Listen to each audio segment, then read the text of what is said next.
So I don't know, as a nation, I think if God doesn't intervene, education is likely to fail. That's the reason why we strongly believe if we are to transform our nation, it shouldn't be the responsibility of schools alone and all the stakeholders who are benefiting from schools and even the rich people. If it is a musician who has put up a show or a program, you'll find people buying tickets. I bought tickets for 5 million, 10 million. But if it's a teacher putting up something to support fellow teachers or to support a certain school and say, in this school, you want to buy or to build a borehole or a classroom, you rarely see people coming out, even the old boys and old girls. What happened? Said teaching lost value. Yes, that's what they say. A teacher can't earn. Welcome to Teachers TV Africa. I'm Teacher Pete Okwari, and thank you for always watching. Today we're going to talk about cooperation versus competition in schools. Schools are known to be centers of excellence and transformation, but today there is a lot that is going on in schools, and you end up failing to understand whether we are meant to transform or it's all about competition. With me, I have a special guest, and we are at their school. It is KV Learning Center in Buloba. Kindly introduce yourself. Our dear viewers, I'm Banda Kevin, a teacher at KV Learning and Daycare Center Buloba. I'm happy to be here, and I'm happy to meet Teacher Peter. Thank you, Teacher Kevin. For information, we go to meet Teacher Kevin, or she go to meet Teen from just TikTok. Yes, that's the power of media. According to you, based on what you see, like in so many schools, when it comes to competition and cooperation, when it's in the area of transformation, are you happy with the ongoing level of competition in schools? Do you see that unity that at least schools should be having? Because when schools have the unity, it simply means that even the learners whom we are teaching, they're going to be united. But if there is that too much competition and too much rigidity, it simply means that it also goes in the lives of the learners we teach. What is your observation? Thank you. To my observation, there is no cooperation among the schools. Like I can say, in our area, you find your competitor or another teacher in another school is like, doesn't even want to greet you, doesn't even want to pass where you've passed. Yet it is not good. Dear teachers, we are teachers to teach the whole nation, and we have to cooperate. A building can't stand on one pillar.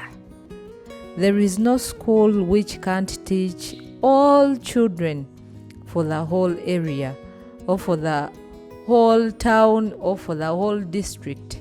So we have to cooperate. If at all this is a nursery school, you have a primary school, let's cooperate.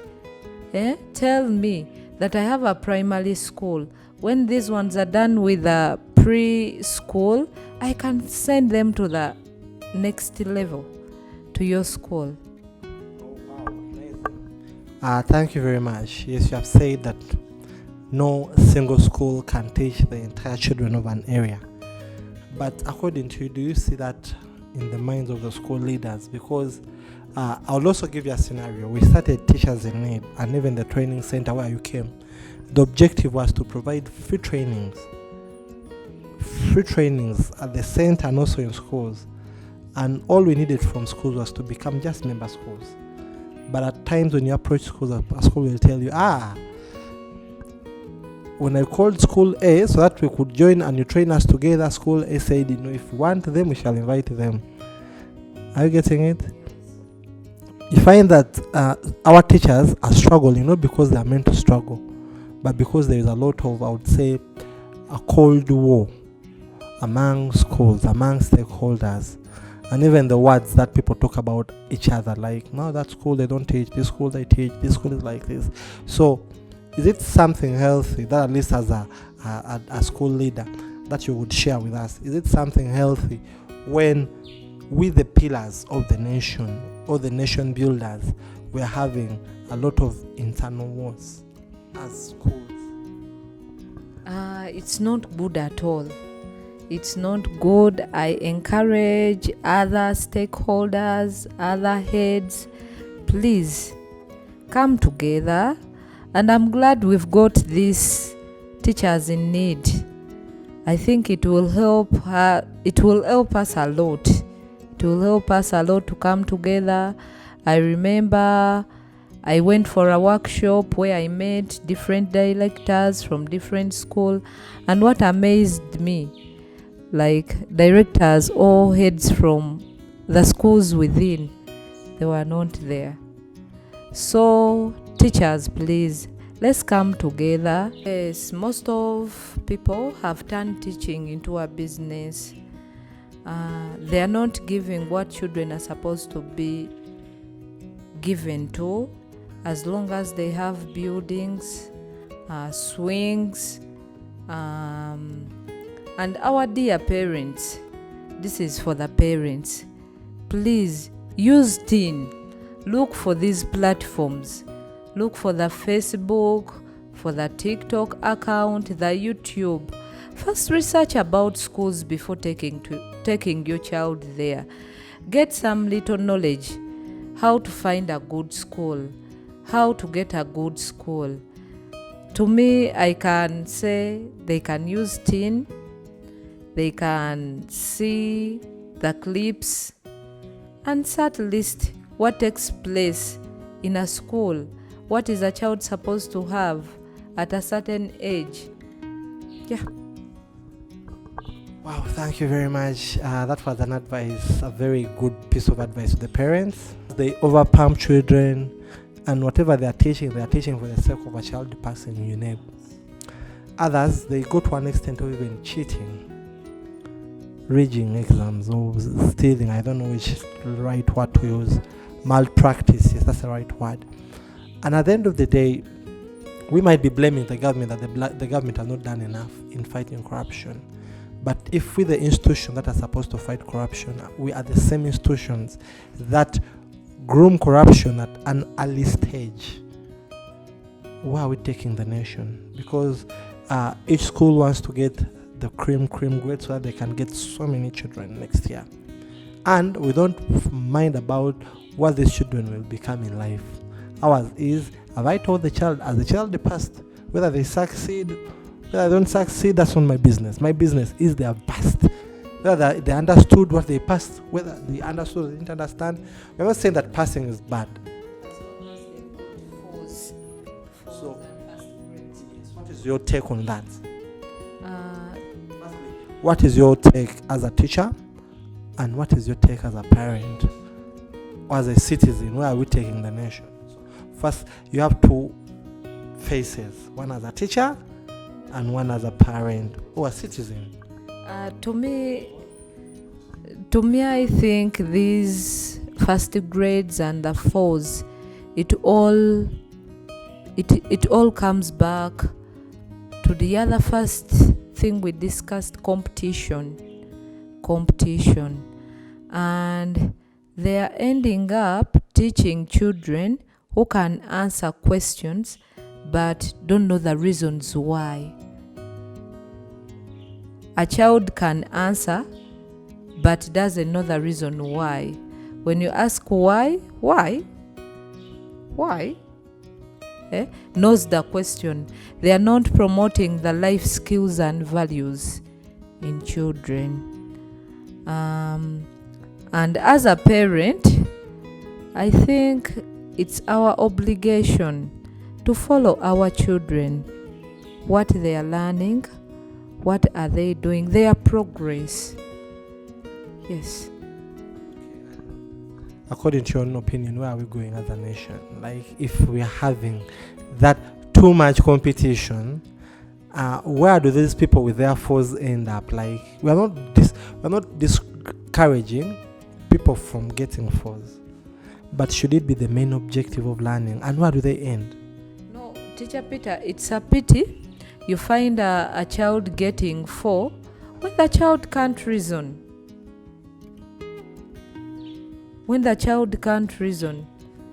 but when the child has one, and you wonder. They didn't even copy exams. So, I don't know, as a nation, I think if God doesn't intervene, education is likely to fail. And which piece of advice would you give to a parent when at times they're demanding? Because I believe also parents are the ones who put schools on pressure. A parent can bring a child in baby class and they ask the teacher, how many 4s did you get last term or last year? But they brought the child in baby class. This parent didn't even, when they are studying, they didn't even get a second grade, neither did they get a study grade. But they are asking for 4s. How many 4s did you get? Are you getting it? So I believe also parents put a lot of pressure on schools. So which advice would you give to parents? My advice would be, please, dear parents, children have different abilities. It's us, the parents, to know the child's ability. First, know my child can do A, B, C, D. He's weak, or he or she is weak in this area and this area and this area. You cope up with the teacher and the school at large. The child will perform, I believe. Thank you very much, dear parents. And I would also like to add on this what you said. Most schools and most parents don't know what a child has to achieve from a school. We think it should only be performance, but their life skills and values or characters. In most cases, a person might not be a good performer, but as long as they have the right values and character, they will become competitive. So that is one of the things that parents should also understand. And if you are selecting a school for your child, don't look at a school whereby your child will get a 4. Currently in Uganda, we have so many 4s or 8s, very many. Very many. It's no longer a miracle. But what we should ask ourselves, after your child getting a 4, what do they become in life? And no one will ever ask you in life, how many marks did you get? But based on your characters, based on your habits, based on the values, based on your values as a person, and also value the way how people see you, how you compose yourself, that's how the world will address you, the way how you addressed. So our dear parents, and also schools, this one also goes to schools, instead of telling parents, assuring them that yes, we are going to work very hard so that your child gets a 4 or a super fast grade, tell them we are going to work very hard to see that we transform a child. If a child is transformed, like what teacher Kevin has said, let us also follow the progress of a child. How did the child come to a school? How are they?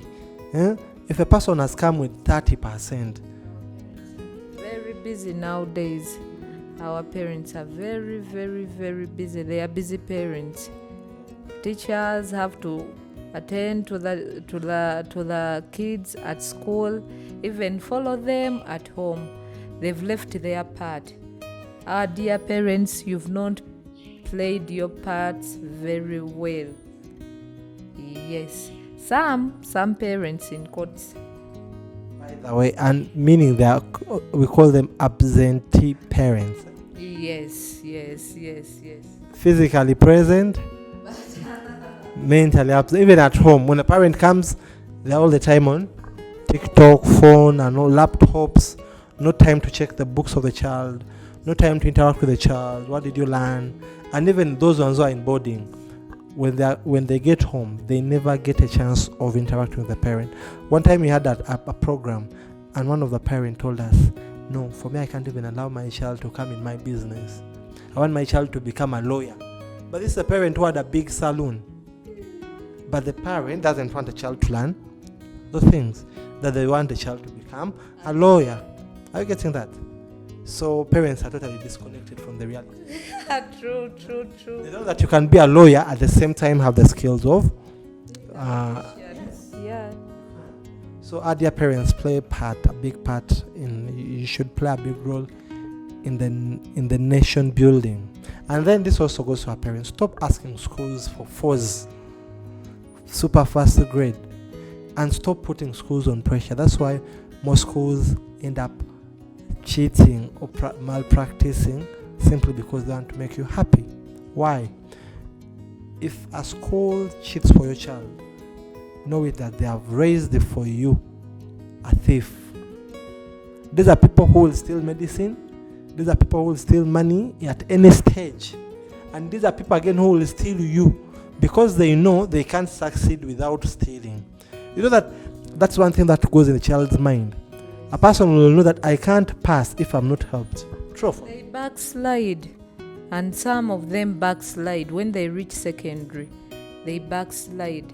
You see, a child got 4, 5. When he or she reaches secondary, starts getting 30, 40, 50, and you wonder. May this go on record. Like for me, I was at Maryland High School in Tebe, and I met some of the kids, like the children who are from some schools, and most of them had got 4s, 5, 6. I went with my 7, but no one, not even for a single term, was better than some of us who are with 7, 8. You did it by yourself, maybe. And most of them, the truth is, their performance was not that good. We are not discouraging people from getting 4s. Let it be genuine. And the main objective of learning shouldn't be pumping, but let people understand what they learn.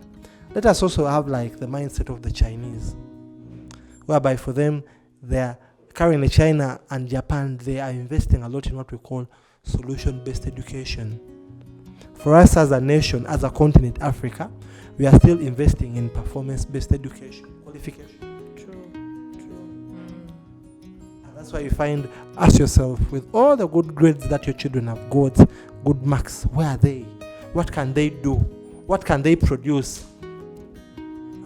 I don't know whether that rings a bell in any person's ears or mind. Ring a bell? Yes. Each year we have so many super fast grades at all stages, senior 4, senior 6, P7, even at campus. But they're lacking skills and values. Because it's more of performance based. Thank you, dear viewers. Hope you have learned something, and may God bless you. If you're new here, don't forget to like and subscribe to Teachers TV Africa.